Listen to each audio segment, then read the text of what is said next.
네, 여러분 안녕하세요. 최근 부동산 시장의 움직임을 보시면서 참, 이게 어떤 것인가? 이거 광기 아닌가? 과열 아닌가? 아니면 아직도 정점을 향해 더 올라갈 일이 남은 건가? 많은 궁금함들이 있으실 겁니다. 그런 부분들을 충분히 해소시켜 드리기 위해서 또 다양한 전문가들을 모시는데 오늘 함께 해주실 토론 참여자 김효선 위원님입니다. 안녕하세요. 네, 안녕하세요. 자기소개 한번 부탁드려도 될까요? 네, 안녕하세요. 저는 NH농협은행 올백자문센터에서 부동산 수석위원으로 활동하고 있고요. 부동산 현상 같은 거 진단해서 저희 은행 고객들 상담도 하고 이렇게 음. 언론 활동도 하고 있습니다. 저는 광석인데 수석. 네. 죄송합니다. 자, 부동산 시장 바로 넘어가려고 하는데요. 네. 최근 이제 부동산 시장을 어떻게 진단하는지 여쭤보고 싶어요.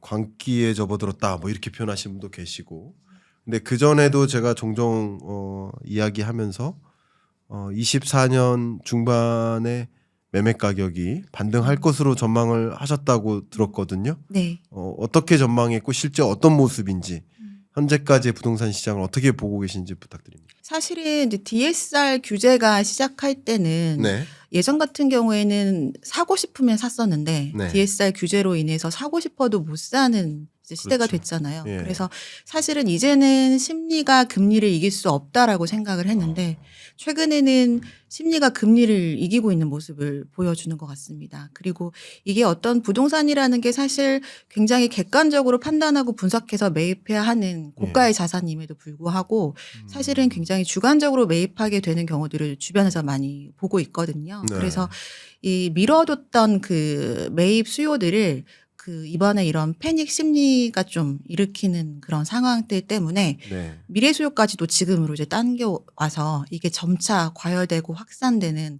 그런 시장이 돼버린 것 같습니다. 지금 어쨌든 진단하시기로는 상승 전환했는데 이 상승 전환의 흐름은 뭐 지금 당장 일어날 수 없을 법한 수요, 그러니까 미래 수요를 지금 끌어다가 하는 모습이다라고 판단을 하시는 거예요. 네, 맞습니다. 그게 말씀하신 대로 심리가 금리를 이겨나가고 있다 이렇게 판단하시는 것 같습니다. 네.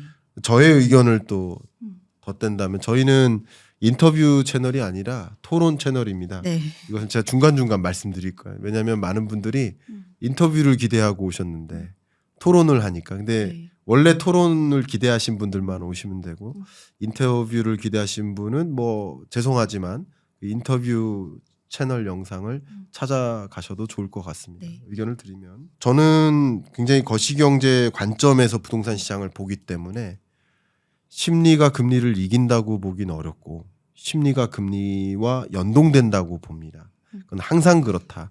물론 아직도 높은 금리 아닙니까? 더군다나 이제 은행에서 오셨으니까 높은 금리라고 판단하실 수 있는데 기준금리 관점에서는 뭐 13회 연속 동결이라고 볼 수 있겠지만 시중금리는 정점이 22년 10월 11월이거든요. 시중금리라고 봤을 때 시중금리가 금리 인상기의 선행에서 먼저 적용되고 실제 금리의 정점이 도달할 때쯤에는 시중금리는 앞서서 좀 선행에서 떨어지는 경향이 있기 때문에 저는 이 시중금리의 흐름하고 부동산 매매 가격의 등락률이 거의 동행해서 움직인다. 그래서 매매 가격의 하락률이 가장 높았던, 가장 강하게 하락할 때 그때가 22년 10월 11월이고 네. 그리고 그때보다는 시중금리가 조금 뭐 떨어지는 국면, 그러니까 떨어졌다고 표현하기는 어렵지만 높은 금리인 건 맞아요. 그러나 그것들이 매매 가격 등락률하고 연동돼서 움직이는 게 아닌가. 그러니까 최근엔 또 금리 인하에 대한 기대감이 시중금리로 반영되면서 더 추가적으로 떨어지니까 그게 이제 매수세로 정확히 연동되는 게 아닌가. 저는 이렇게 보고 있거든요. 저도 거기에 완전 동의하고요. 그러세요? 인터뷰를 할 때도 네. 그런 언급을 좀 많이 했었습니다. 네. 그러니까 지금 정부에서 이 정책들을 굉장히 많이 하고 있잖아요. 네. 근데 이런 정책들이 시장에 먹히지 않는 이유도 여기에서 오는 거라고 보는데 네. 공급이나 여러 가지 것들은 시장을 안정화시키기 위한 정책들을 쓰면서 네. 금융에 관해서는 굉장히 좀 헷갈리는 정책들을 쓰고 있는 것 같아요. 네. 예를 들어 DSR 2단계를 갑자기 뭐 뒤로 미룬다던가 네. 말씀하신 대로 기준금리는 계속해서 동일한데 2022년도와 23년도 그리고 24년도에 금리가 굉장히 다르잖아요. 그렇죠. 급격하게 선 반영했다가 지금은 기준금리보다도 낮은 대출금리가 나갈 정도로 시장금리를 마치 매수를 하라는 듯한 시그널을 주는 거 아닌가 하는 착각이 들 정도로 너무 좀 낮게 책정이 되다 보니까 그거를 저는 정상화시켜야 된다라고 인터뷰 때 말을 하고 있거든요. 네. 지금 사실 올라가고 있는 지역들 강남권이나 마용성 이런 지역들이 사실 대출 시장과는 크게 상관없는 지역들이긴 하죠. 금액이 너무나 높기 때문에 그렇죠. 대출 받아서 산다기보다는 자산이 어느 정도 있는 분들이긴 하지만 그래도 금리라는 거는 이제 그 정책적으로 22년도에 급락했던 것들을 보면 알 수 있듯이 금리를 기준금리와 좀 정상화시켜서 갭을 평균 정도만 맞춰준다 하더라도 네. 지금보다는 다소 올라간 4%대 중반 정도 금리가 나올 거거든요. 네. 그 정도만 되더라도 사실은 이렇게까지 많은 사람들이 주택시장에 다 같이 뛰어들지는 못할지도 모른다고 생각이 듭니다. 너무 명쾌하게 말씀 주셔서 감사하고요.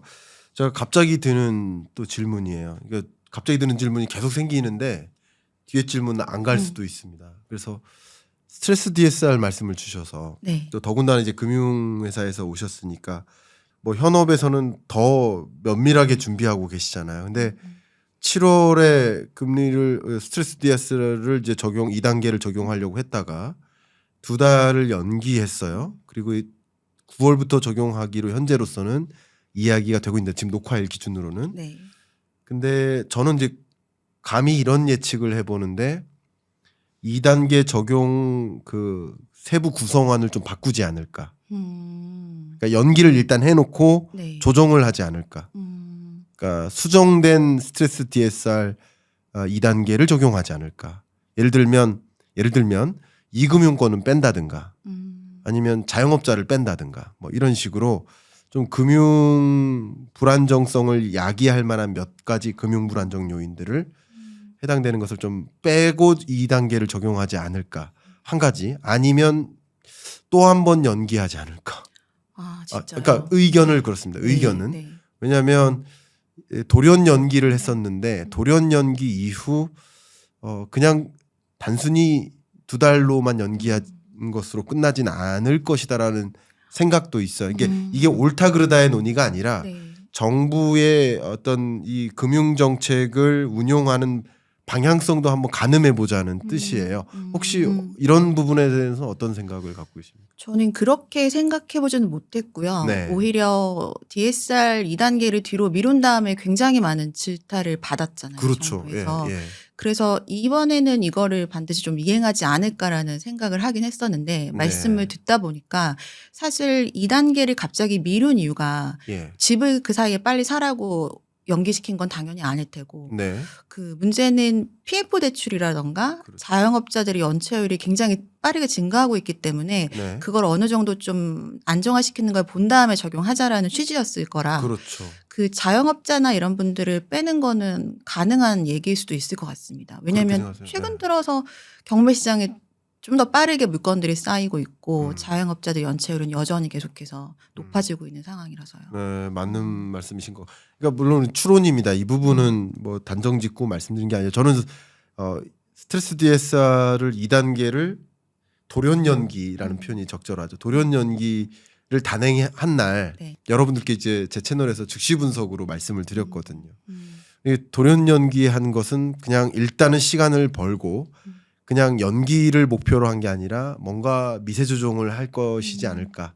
아니 뭐 취소까지는 어려울지라도 그런 계산을 해보는데 어쨌든 우리나라의 거시경제적으로 가장 불안한 그 약한 고리를 꼽자면 자영업자의 부채 그리고 두 번째는 부동산 PF 이 두 가지의 좀 살얼판 같은 현상이 있는데 맞습니다. 그러면 자영업자를 2단계 때부터 본격 적용한다거나 이 부동산 PF 부실 문제가 가장 심각한 게 이금융권인데 특히 이금융권까지 확대하는 이런 2단계 적용은 좀 어렵지 않을까 하는 개인적인 생각을 하고 그래서 일단 연기를 해놓고 어떻게 좀 바꿔볼까를 고민하지 않을까 뭐 그런 생각도 좀 많이 듭니다. 이런 것들이 조정되고 이렇게 연기하고 뭐 이럴 때마다 실무 금융권에서는 실무자들은 엄청난 대혼란이 생기지 않습니까?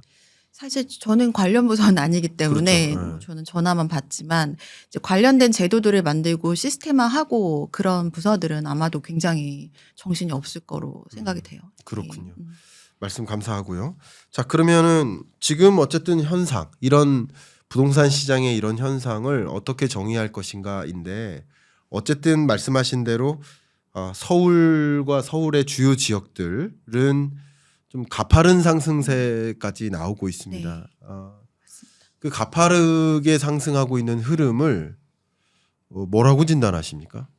이거는 사실 그 우리나라 주입식 교육이 낳은 음. 그런 뭔가 공식을 대입해서 네. 하는 그런 부분들이 주택 시장에 굉장히 큰 영향을 주는 게 지금 이렇게 이런 폐단이라고 표현할 정도로 네. 지역 양극화를 심화시키고 있다라고 생각이 됩니다. 양극화로 보시는 거죠. 양극화. 예. 네. 그리고 양극화는 점점 좀 계속해서 확산될 거로 생각이 되고요. 네. 우리나라가 이제 공식을 외우고 뭐 이랬던 사람들이 자라서 뭐 대기업 다니고 이렇게 좋은 아파트 이사 가고 이런 식으로 이제 살아가고 있는데 주택 시장에서도 그 신조어를 굉장히 많이 만들잖아요. 네. 그 중에서 그 외계어 같은 부역대 신평초라고 아시죠? 네. 네. 그러니까 그런 거 이 단어 안에 네. 지금 올라가는 지역이 사실 네. 다 들어가 있거든요. 그렇죠. 그래서 이분들이 늘 갈아타기를 생각하고 내 집 마련을 이제 좋은 입지에 하기를 이제 기다리고 있던 분들이 최근 들어서는 그 지역들이 마치 명품이나 뭐 명작처럼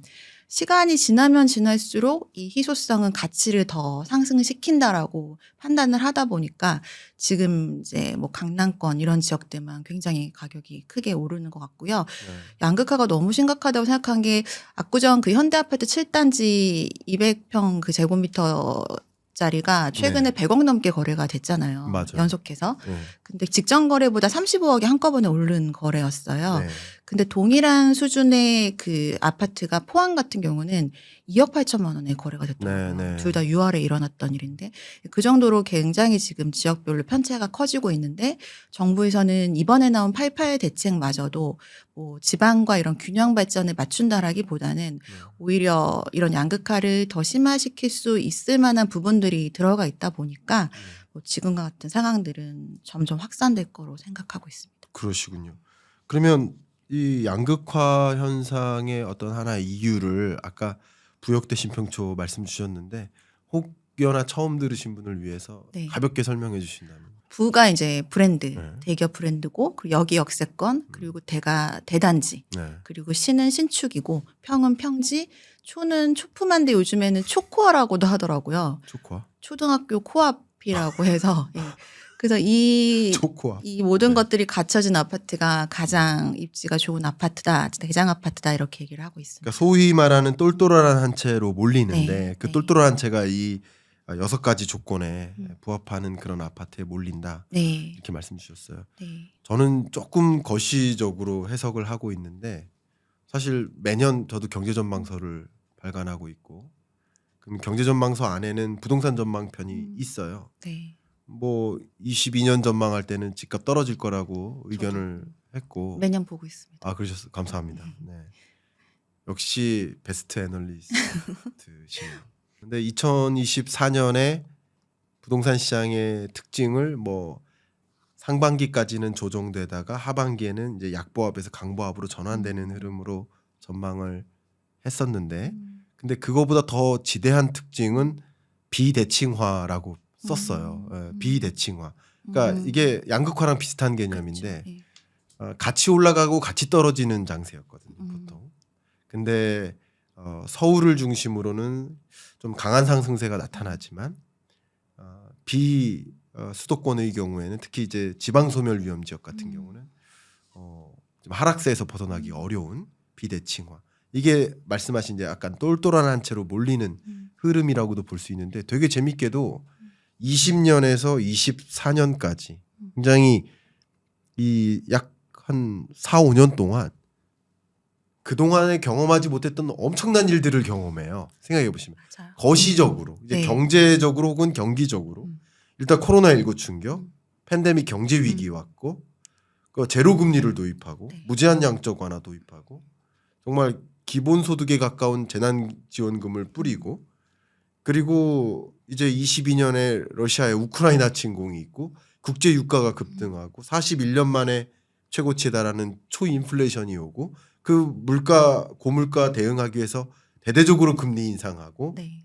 그리고 이런 일들이 20년부터 24년 동안 집중됐었던 이상한 해예요. 네. 그러니까 울퉁불퉁한 거죠. 집값도 음. 폭등하다가 또 폭락했다가 다시 반등하는 네. 짧은 기간 안에 일어나는. 근데 이런 이상한 기간이 있었는데 우리나라는 유독 구조적인 숙제를 만나요. 그게 인구 구조 변화죠. 네. 그러니까 이런 사실 인구 구조 변화를 체감할 만한 물론 뭐 저출산 현상은 우리 전국적으로 체감할 수 있지만 네.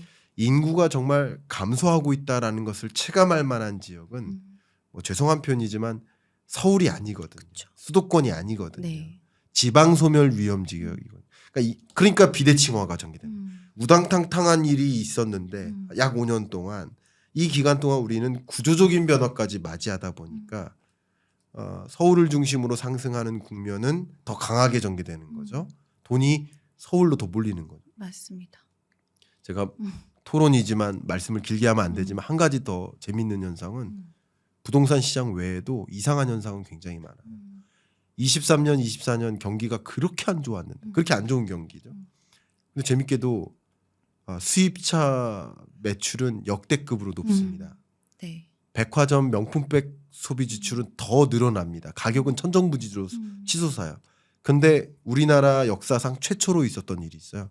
의약품과 식료품 소비 지출액이 줄어요. 전년보다 이 필수재적 소비 지출이 줄어나는 건 처음 있는 일이에요. 이것도 비대칭화예요.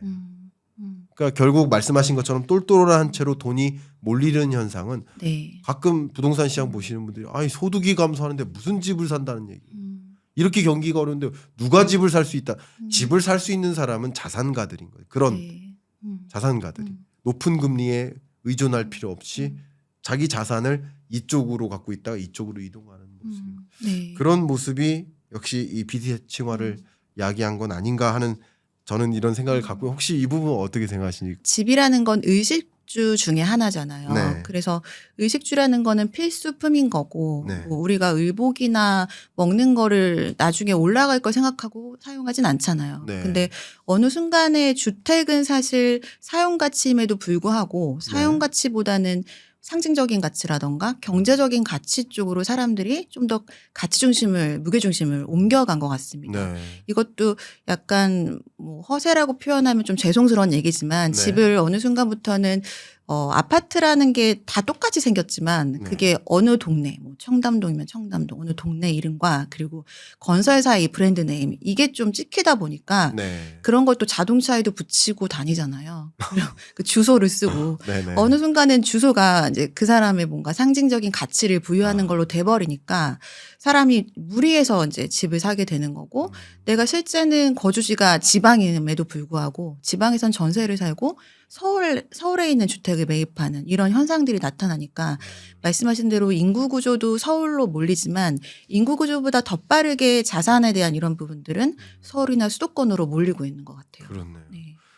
그런 부분도 만만치 않게 작용하겠네요. 사회 심리학적으로 좀 접근해 보면 보여주기식 문화가 좀 팽배하다 보니까 SNS 시대잖아요. 네, 맞아요. 그래서 보여주기, 그러니까 내가 실제 그 어떤 사용 가치적인 측면에서 주택을 고려하기보다 어디 사는지를 알려야 되는 상황이라고 할 때 뭐 그런 것들이 또 작용할 수 있겠다. 이런 뭐 좀 일부는 좀 안타까운 생각이지만 그런 것도 좀 들고요. 그러면 이런 건 어떻게 됐어요? 포모 현상 같은 거. 그러니까 왜냐하면 20년, 21년에 경험했거든요. 네. 집값이 폭등하는 현상을. 근데 서울시를 중심으로 집값이 꾸물꾸물한다라는 것을 알고 내가 또 fear of missing out 하는 거 아니야? missing out 나만 열외 한 채 다 부자 되고 나만 집 없이 벼락거지 되는 거 아니야? 하는 이런 포모 현상들이 또 이런 매수세로 물리는 것은 아닌가? 이 부분은 어떻게 생각하십니까? 굉장히 많죠. 이것도 실제로 전화도 많이 받습니다. 아, 그러세요? 네, 그렇지 않으세요? 네. 이제 과거에 사려고 했다가 못 사신 분들이 예. 이번에는 꼭 사야 되는데 올해 초부터 그런 문의가 많다가 최근에 6월 넘어서면서부터는 굉장히 좀 전화도 많이 오는 상황이고요. 이번만은 놓치지 않겠다라는 생각에 이제 임장을 다녀보면은 네. 뜨는 지역들이 또 이렇게 인터넷에 다 나오잖아요. 그럼 사실 그 지역 가면 정말 임장할 때 단체로 임장을 하더라고요. 뭐 5명, 6팀 이런 식으로. 네. 임장하고 나면은 또 여기저기서 매입을 결정해서 가격이 또 올라가고 이런 걸 눈으로 보게 되면은 점점 더 이제 그런 공포감을 느끼게 되는 그런 상황인 것 같아요. 그러시면 회사에서 이제 올백 자문센터에 계시잖아요. 네. 농협은행 올백 자문센터에서는 뭐 부동산이나 뭐 세무나 금융 뭐 이런 쪽 전반에 걸쳐서 자문을 해주시는 거잖아요. 네. 그럼 우리 구독자님도 혹시 전화 드려도 되나요? 그럼요. 지금 그래요? 농협은행에 통장 하나만 만드셔서 아, 통장만 만드는. 고객이 되어주시면. 아, 그거 네. 가능한 거야? 네, 원래는 네. 이제 그 안에 자산이 10억 이상 대출이든 뭐든 있어야 되는데요. 네. 저희가 그 대중을 상대로 이제 상담을 하기 위해서 그 저희 앱을 깔아서 네. 그걸 통해서 신청하시면 어느 금융권이든 1억 이상 있으시면 예. 상담 신청을 하는 제도가 또 있습니다.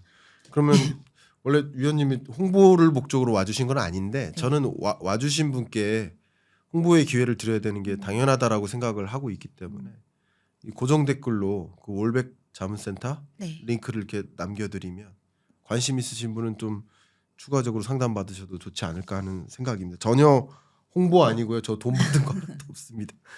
그러면 지금은 매매 거래를 중심으로 말씀 나눴는데 전세 시장도 한번 말씀을 드려야 될 것 같아요. 지금 주거 유형별로 구분해 보면 어쨌든 자가 점유가 50%를 조금 넘는 비중이고 그 50%가 조금 안 되는 비중은 임차 점유라고 볼 수 있으니까 이 전세 시장을 들여다보는 것도 중요하겠다. 어떻게 보십니까?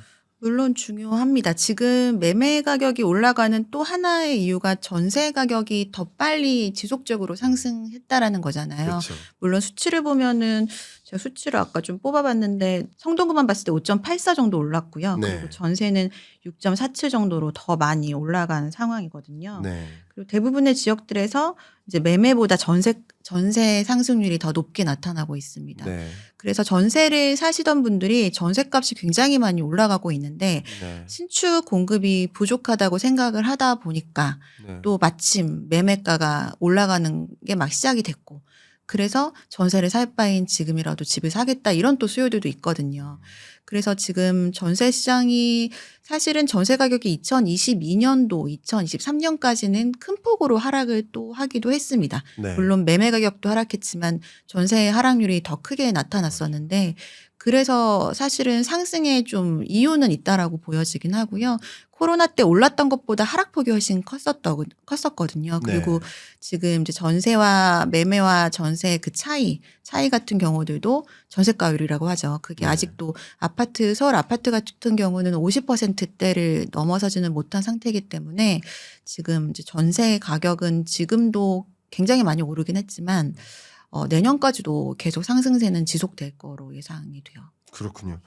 이 전세 가격이 제가 정확한 그 네. 시점을 기억은 못하지만 23년 초중반부터 상승세로 전환해서 아파트 전세죠. 네, 아파트. 전세 평균 가격이 상승세로 전환해서 하락세로 전환되지 않은 채 계속 상승만 했거든요. 네. 그럼 상승세로 전환된 기간이 23년 초중반부터니까 좀 1년 넘게 약 1년 반 정도 상승세를 계속 유지했고 그때 23년 중반 이후에 매매 가격은 하락한 적도 있었는데 24년 상반기도 네.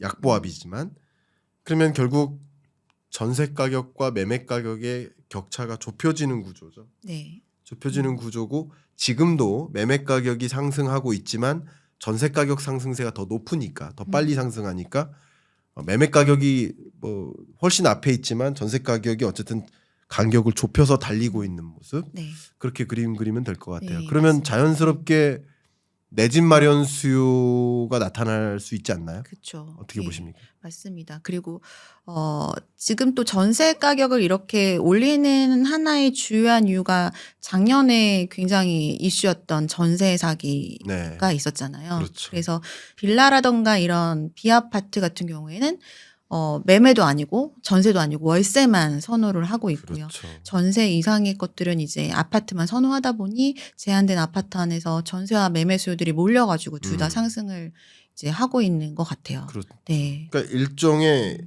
그러니까 임차 수요 중에 일부의 빌라 임차 거주인들이 아파트 임차 수요로 전환되면서 전세 가격이 상승하기도 했고 네. 또 일부는 내 집 마련 수요로 이동한 거죠. 왜냐하면 사기로부터 자유롭고 싶으니까. 맞습니다. 자, 그런 사기는 전 정부가 해야 될 역할은 사기 자체를 막는 가장 우선적으로 정부가 해야 될 일은 집값을 올리느냐 떨어뜨리냐 이게 아니라 주거 불안 문제를 완벽하게 해소해주는 가장 큰 주거 불안의 그 요소는 전세 사기 아닌가 뭐 그런 생각을 하는데 그런 부분에 더 집중을 해주시면 어떨까 하는 생각을 많이 갖고 있습니다. 맞습니다.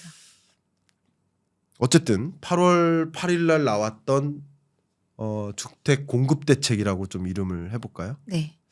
어떻게 보셨습니까?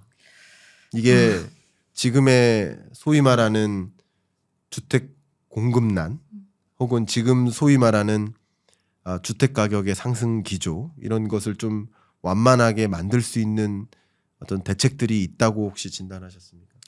그렇지는 않았습니다. 네. 사실 공급 정책이라는 게 지금 당장의 집값을 잡기 위해서 진정시키기 위해서 나왔다는 것 자체가 사실 효과가 없을 수밖에 없거든요. 네, 네. 예, 공급은 지금 공급이 사업이 잘 진행이 된다 하더라도 지금 착공해도 3, 4년 후에 이제 일어날 일인데 단기적인 주택 시장에는 사실은 더 상승 요인이지 하락 요인이 아니잖아요. 네. 이게 비로소 입주가 돼야지 그게 이제 공급이 되면서 집값이 진정될 수 있는 거지. 네. 당장 공급이 잘 된다 하더라도 사실 그 지역이 가격이 올라가지 떨어지진 않거든요. 네. 그래서 애초부터 지금의 시장을 진정시킨다라기보다는 공급이 어쨌든 이번 정부의 정책의 그 가장 큰 축이잖아요. 네. 사실 이번 정부에서는 수요에 대한 정책도 별로 없었기도 했고 나온다 하더라도 그 계속해서 국회 법률 통과가 안 되니까 사실상 어려워서 공급이 처음부터 270만호로 시작을 했습니다. 네. 근데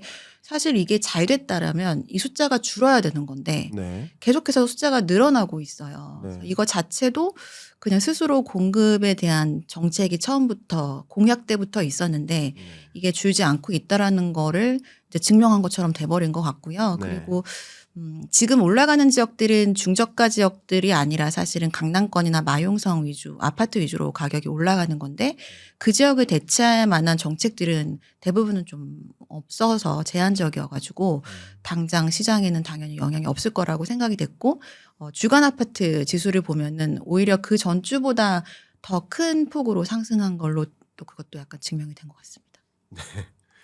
저도 이 88 대책 그 보고 뭐 기자분들한테 이제 질문 많이 받고 저의 이제 의견을 이 대책에 대한 평가 의견을 좀 여러 차례 드렸었는데 이거를 정말 모르고 했을까 하는 의심이 좀 많이 들었고요. 그러니까 제가 여러분들께 좀 이런 말씀 많이 드리는데 이제 경제를 보실 때 자산 시장과 실물 경제를 좀 구분하셨으면 좋겠다. 그러니까 예를 들면 자산 시장 관점에서는 부동산 시장과 건설 경기를 구분했으면 좋겠다.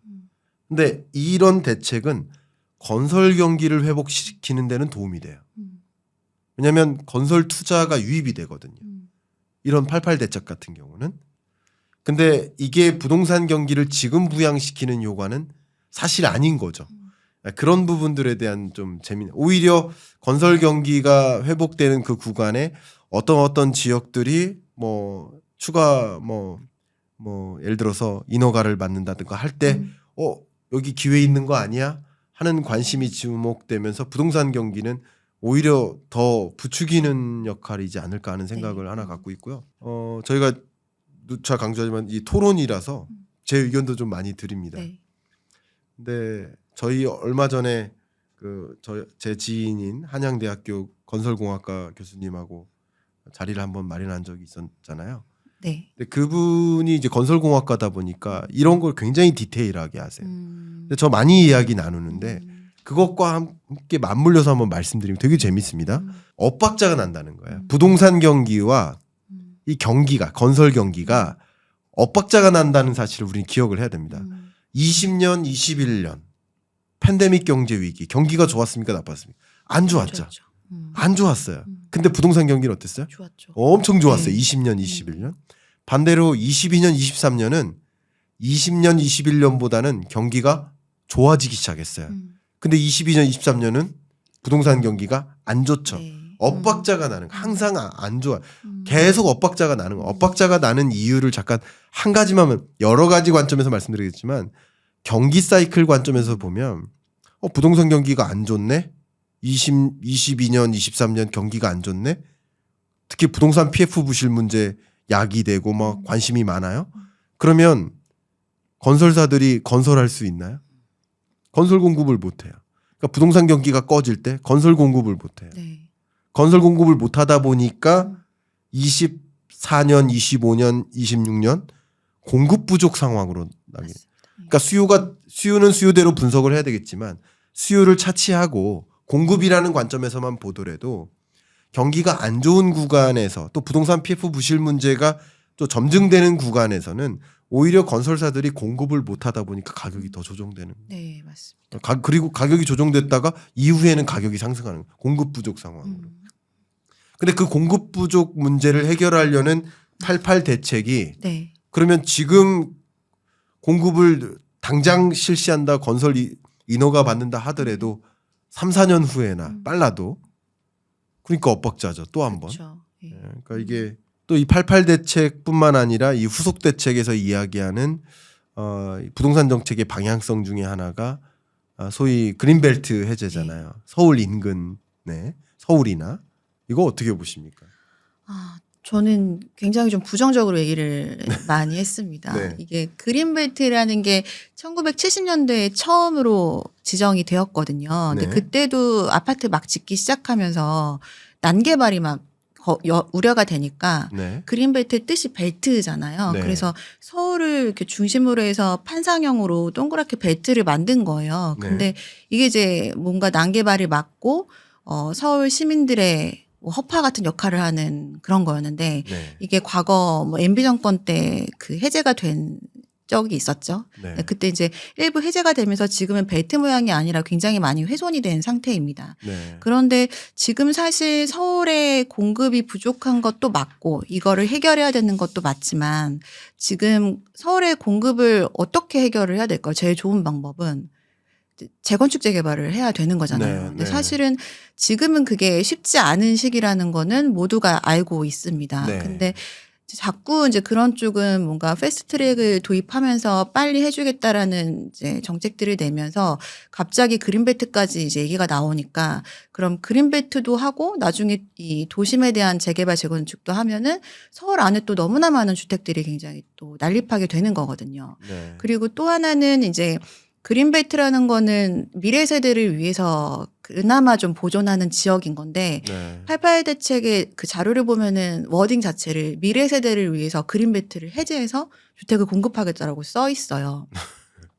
그래서 이거는 이제 저출산이나 이런 것들이 너무 많이 대두되니까 그걸 풀어서 그런 분들한테 우선적으로 공급하겠다는 취지로 그렇게 쓴 것 같긴 한데 사실은 그렇게 풀어서 나올 만한 물량도 예상해 보면 1만여 가구 정도밖에 안 되거든요. 그래서 네. 그걸 위해서 굳이 이렇게 그린벨트까지 풀면서까지 할 일인가라는 생각이 좀 들었고요. 네. 너무 고민을 많이 한 것 같더라고요. 이 88 대책을 정말 잘 만들고 싶었던 것 같아요. 근데 저는 좀 말씀드리고 싶은 거는 270만 호 그 공급 대책 그 자체도 굉장히 총망라가 되어 있고 그것만 잘해도 정말 굉장히 공급을 많이 하는 건데 이제 그거 외에 다른 것들을 계속 찾다 보면은 너무 분산이 되잖아요. 그래서 이런 새로운 신규 택지나 이런 걸 찾기보다는 이미 나와 있는 공공임대라던가 3기 신도시라던가 재건축 재개발 또 서울시 신통기획 이런 것들을 조속히 하는 방향 쪽으로 더 집중을 해야 될 것 같습니다. 특히 신통계획 이런 것들 때문에 토지거래 허가구역 같은 것들로 묶여 있잖아요. 뭐 네. 압구정이나 여의도 뭐 이런 지역들이. 그래서 그것 때문에 또 반포지 값이 저렇게 급등했다라는 지적도 있거든요. 그렇죠. 네, 갭 투자가 안 되니까 그런 지역들은. 근데 신통계획은 전혀 진행이 안 되고 요즘에는 이제 어느 정도 진척이 됐는지조차 언급이 안 된 지가 꽤 오래된 것 같은데 안 될 거면 토지거래 허가구역을 풀던가 아니면 빨리 진행을 하던가 해야지 이걸로 인한 부작용만 시장에 나타나고 있는 상황이라서 이렇게 그린벨트를 풀거나 하기보다는 지금까지 나와 있는 것들에 좀 집중해서 일부라도 임기 안에 좀 공급이 돼야 되지 않을까 그런 생각이 듭니다. 너무 좋은 그 평가를 해주셨고요. 저는 이 두 가지 좀 구분해서 이야기 나누는 게 더 좋다라고 생각을 해요. 무슨 말이냐? 이 정책이 맞냐, 그르냐를 논하는 것도 필요하고 지금까지의 평가. 근데 어쨌든 이런 방향으로 정책이 이행될 때 그러면 부동산 시장은 어떤 영향을 받을까? 이 후자를 좀 여쭤보고 싶어요. 근데 어쨌든 그린벨트가 해제되는 과정 만약에 해제된다면 주로 이제 서울시를 기본으로 한다면 그 동남쪽 지역의 그린벨트 해제 뭐 이미 뭐 언론에 많이 발표를 했으니까 그쪽에 이제 목표를 좀 두고 있는 것 같은데 이게 결과적으로는 시장에서 뭐 상담도 많이 받으시고 뭐 이 소위 업계와 더 가까이 있으시니까 이 그린벨트 해제라는 이 뉴스가 부동산 가격의 하방 압력입니까? 가격을 띄우는 상방 압력입니까? 상방 압력이죠. 그렇죠. 예. 예, 그 부분 한번 추가적으로 말씀 부탁드릴까요? 이번에는 조금 덜한 것 같긴 한데요. 네. 과거에 이미 경험이 있잖아요. 그린벨트를 풀어서 임대주택들을 공급을 했었는데 네. 사실 그린벨트 지역들은 묶여있는 지역이기 때문에 보상을 하게 되면은 가격이 굉장히 낮게 수용이 가능하거든요. 비교적. 네. 그렇게 돼야 이제 분양가 상한제 적용을 하면서 싸게 공급이 되니까. 네. 그래서 일단은 그 혜택을 좀 딴 얘기긴 하네요. 혜택을 네. 받는 거는 그렇게 분양가 상한제 저렴한 주택을 공급받는 일부에 불과하고요. 네. 그렇지만 이제 지정이 되는 순간 이 지역들은 이제 아마 개발이 될 거라고 지정을 하는 순간에 이제 그 지역의 대단지에 신축 아파트가 생기는 거니까 그 인근들의 땅값이라던가 인근의 그런 아파트 값을 올리는 당연히 요인이 될 수 있고 또 이번에 지정은 안 됐지만 그럴 가능성이 있는 지역들이 이제 얼마 안 남았거든요. 그런 쪽의 그린벨트 지역들도 이제 땅값을 올리는 그런 또 영향을 주게 됩니다. 그렇죠. 네. 말씀 감사합니다. 저도 이제 뭐 토론이니까 저도 이 부분에 대한 의견을 좀 드린다면 평가를 해본다면 뭐 이것의 주택 공급 효과 뭐 물론 있겠죠. 근데 저는 이 주택 공급 효과를 누리기 위해서 이런 그린벨트를 해제하는 일은 더 큰 손실을 감당해야 되는 게 아닌가 하는 생각도 저는 많이 해요. 네.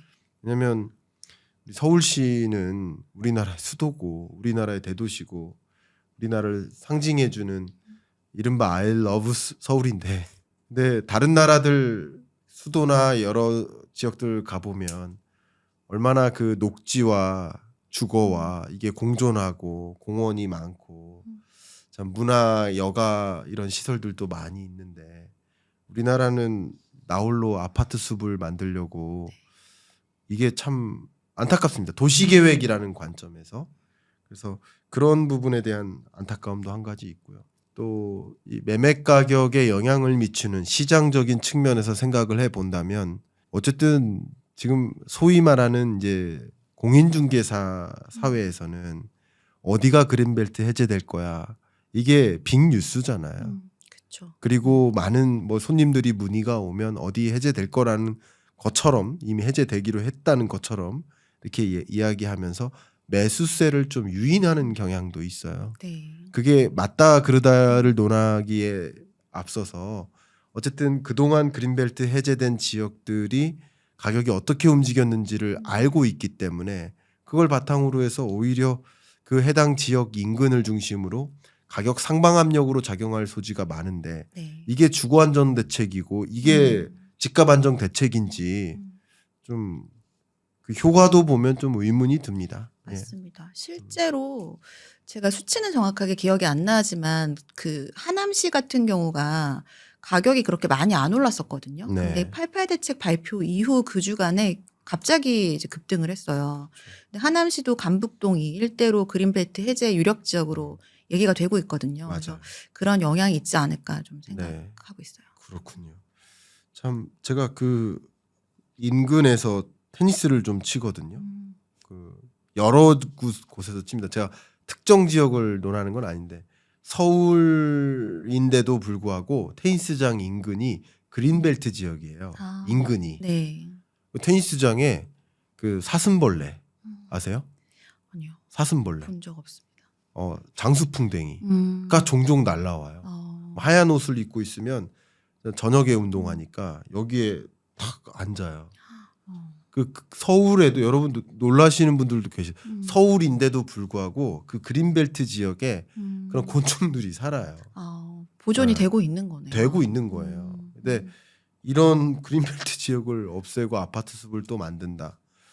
그러니까 이게 우리가 구조적으로 가야 할 방향성이 맞는지, 그러니까요. 그리고 그 목적대로 집값 안정 혹은 뭐 주거 안정이라는 그 목표대로 가는 것인지에 대한 의문은 같습니다. 근데 어쨌든 그런 방향으로 간다는 것은 집값의 추가적인 상승을 상승 요인으로 작용할 가능성은 높겠다고 봅니다. 그런데 이 88 대책도 그렇지만 지금까지의 흐름도 그렇고, 근데 많은 분들이 또 질문 주세요. 왜냐하면 우리 구독자분들이 서울에만 계신 것도 아니고 네. 수도권에만 계신 것도 아니고 해외에서도 정말 많이 보세요.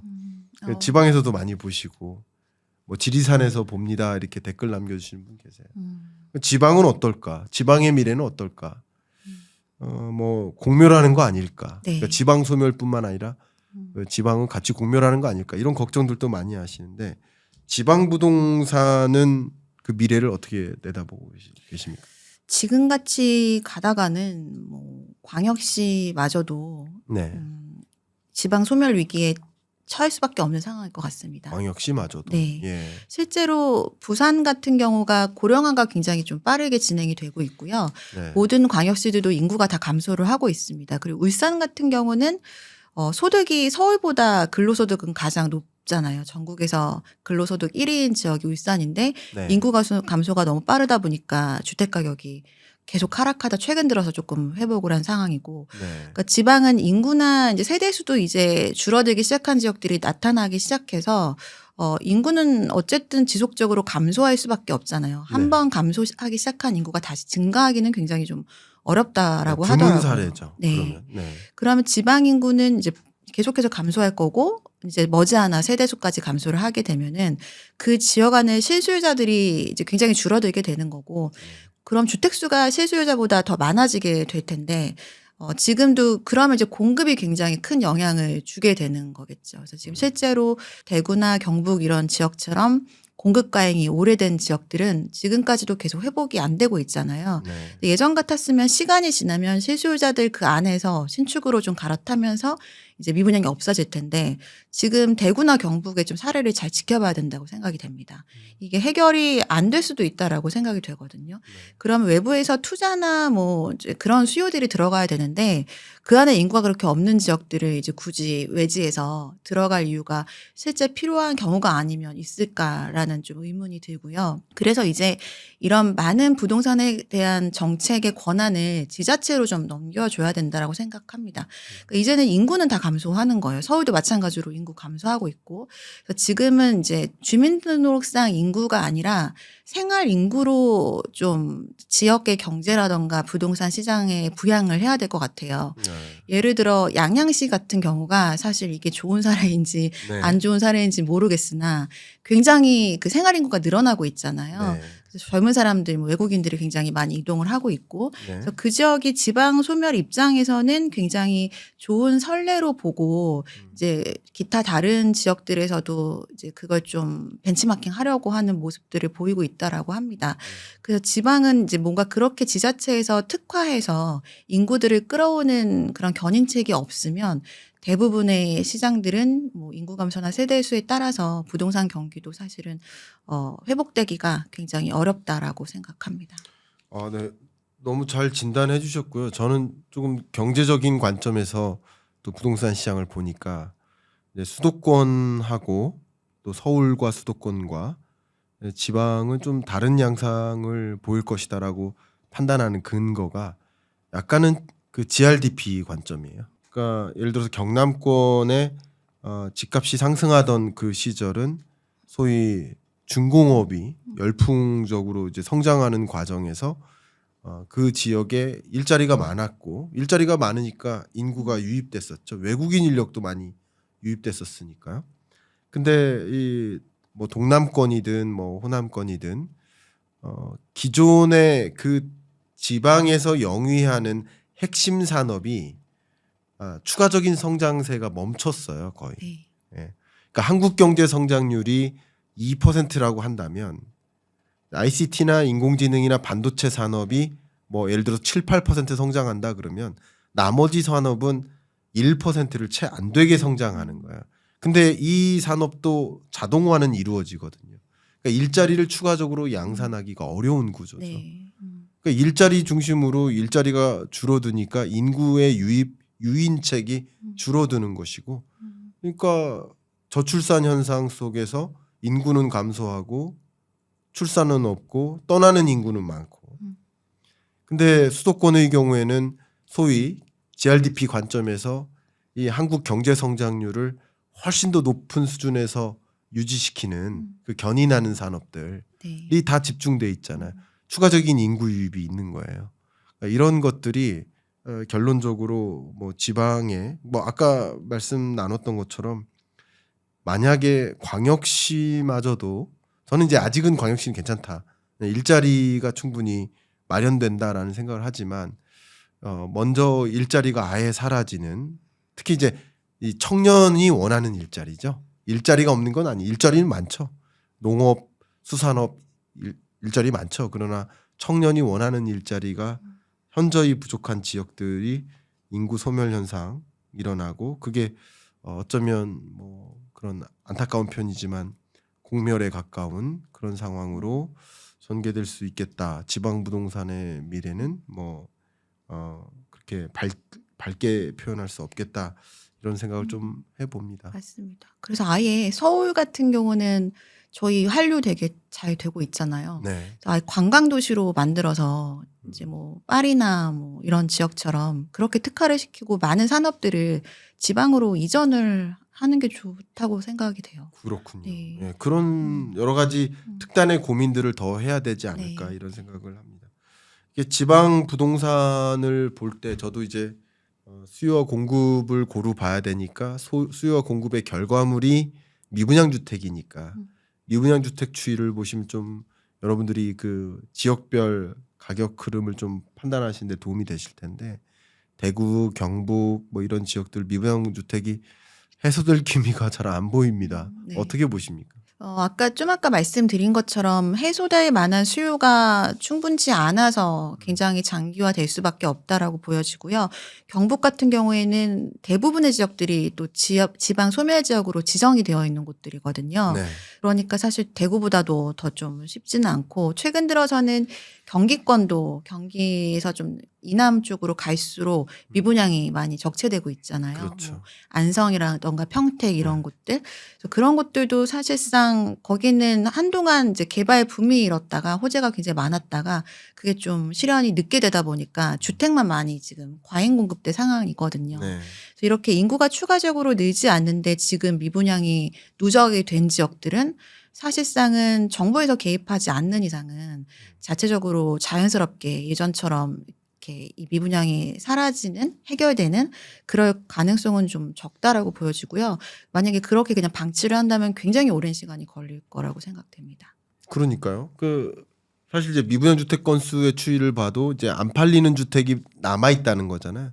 그럼 건설사들이 부동산 PF 대출을 받아서 건설을 완료했는데 근데 완공 후 분양이 안 되고 있으니까 대출을 상환할 수 없는 상황이 오고 그러니까 지방의 미분양 주택 건수가 이렇게 치솟는 이런 현상은 결론적으로는 지방은행들의 부실을 야기하지 않을까.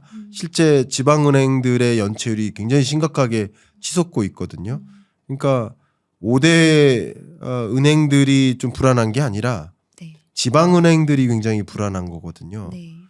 뭐 은행에 계시니까 이런 부분 더 잘 진단하고 계실 텐데 미분양 주택과 부동산 PF 부실 문제 그리고 그것이 지방은행의 부실로 연결되는 이런 구조 네. 어떻게 보십니까? 사실 1금융권 같은 경우에는 그 보증을 받지 않으면 거의 PF를 안 하기 때문에 사실상 이거에서는 굉장히 뭐 불안정한 부분들이 다 해지를 한 상태로 가고 있는 거고요. 말씀하신 대로 제2금융권이라던가 뭐 브릿지론 하는 곳들 뭐 이런 곳들이 사실상 부실의 위기에 있는 상황이거든요. 네. 그래서 이거는 미분양이 지금 중공업 미분양도 늘어나고 있어서 그냥 분양권이 아니라 주택을 다 지었는데도 입주를 안 하고 있는 상황이라 이게 장기화되면은 건설사가 부도 나는 건 물론이고 네. 일부 금융권들도 이제 예전에 솔로몬의 사태처럼 이제 부실이 생길 수도 있는 거겠죠. 그렇죠. 네.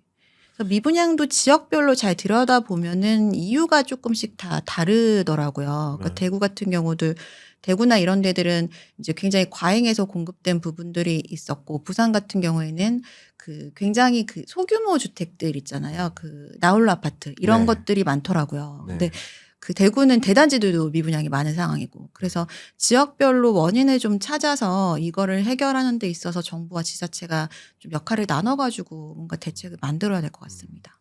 제가 그러면 이제 거의 마지막 질문인데 그 예를 들면 미분양 주택이 이제 계속 치솟듯이 증가하다가 예를 들어서 서울 수도권을 중심으로는 먼저 매매 가격이 반등세로 전환됐으니 그 지방 미분양 주택을 지금 매수할 시점이 온 게 아닌가 하는 그 질문을 갖고 계신 분들도 계실 것 같아요. 이 부분에 대해서 혹시 의견을 여쭤봐도 될까요?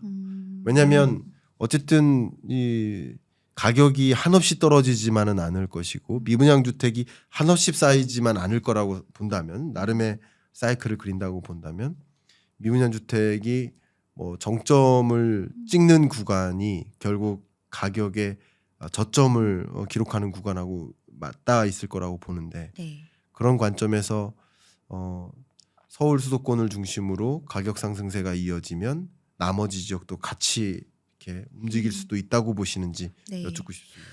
그 미분양권, 분양권 마이너스 피 붙은 것들 매입하라고 추천한 적이 있었어요. 그게 그 인천의 그 신도시, 네. 검단 신도시 네. 거기가 한참 떨어졌을 때 그 실수요나 투자 수요 둘 다 이제 네. 그쪽 마이너스 피 난 것들 매입하는 거 괜찮을 것 같다라고 말씀드린 적이 있거든요. 네. 근데 미분양은 전체적으로 이렇게 하라고 전략을 드리기보다는 미분양 안에서도 사실은 현실적으로는 그럼, 양극화가 있기 때문에 네. 그 안에서 대구 같은 경우에도 수성구 이런 데들은 미분양 거의 해소됐거든요. 네. 좀 인기가 없는 지역들이 남아 있는 거지. 그렇죠. 그래서 그게 나중에 시간이 지났을 때 가치를 회복시키는 거 이상으로 상승까지 되는 곳이 있고 그렇지 않은 곳이 있기 때문에 그렇네요.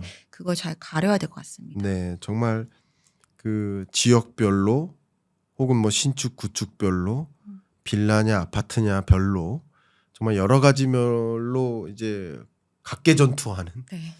그런 흐름이기 때문에 지금 이런 큰 흐름을 같이 기반으로 하셔서 그 각각에 대한 의사결정은 좀 스스로 하실 필요가 있지 않을까 이런 의견도 주셨습니다. 감사합니다. 마지막 질문 드리겠습니다. 그러면 이렇게 미분양 주택이 쌓이고 은행 부실, 지방은행 부실 문제 야기되고 있는 상황에 소위 말하는 핵심 지역 이런 핵심 지역으로 이렇게 옮겨갈 가능성이 더 많아진다고 보실지 궁금합니다. 지금과 같은 양극화를 말씀하시는 그렇죠. 거죠. 예. 네, 그럴 가능성은 계속해서 네. 뭐 점점 트렌드화된 것 같고요. 그리고 이제 사람들의 인식 자체가 아예 그 좀 더 좋은 입지를 선택하는 것이 안전하다 뭐 이런 인식이 자리 잡혔기 때문에 네. 그 우리나라 인터넷 너무 발달돼 있고 아파트로 유형도 딱 그 전체적으로 똑같이 구분되어 있는 상황이라 네. 이게 뭔가 혁신적인 뭐 정책이든 아니면 인식을 바꾸는 뭐 계기가 있지 않는 이상은 지금과 같은 현상이 저는 좀 안타깝다고 보긴 하는데 양극화는 점점 지속될 것 같습니다. 네.